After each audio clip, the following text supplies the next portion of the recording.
اور اگر قرآن کریم فرقان حمید کی تفسیر کا مطالعہ کریں گے نا تو تفسیر میں ہے کہ بندہ رحمانی ہوتا ہے شیطانی ہوتا ہے. بندہ رحمانی ہوتا ہے شیطانی ہوتا ہے. رحمانی کیسے ہوگا؟ بندہ رحمانی ایسے ہے کہ رب تعالیٰ کی رضا والے کام کرے گا جو رب تعالیٰ نے ان کو فرمایا کہ یہ کرنا ہے. بندہ اگر اس کام کو بجا لاتا ہے کرتا ہے تو قرآن کہتا ہے کہ یہ بندہ رحمانی ہے. جیسے رب تعالیٰ نے فرمایا کہ آپ نے نماز پڑھنی ہے، زکوٰۃ دینی ہے، حج ادا کرنا ہے، رب تعالیٰ کی رضا والے کام کرنا ہے. اگر وہ بندہ رب تعالیٰ کے کاموں پر عمل کرتا ہے تو وہ بندہ کون سے رحمانی ہے.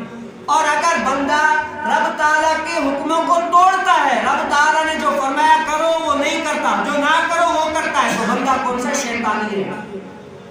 بندہ رحمانی بھی ہوتا ہے شیطانی بھی ہوتا ہے.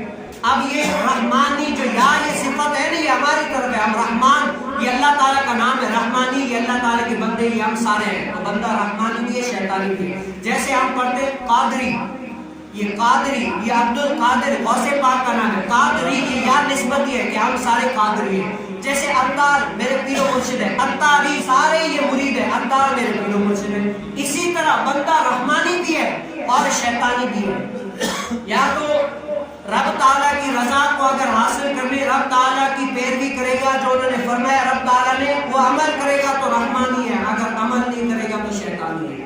آج ہم دیکھ لیں کہ ہم رحمانی ہیں یا شیطانی ہیں.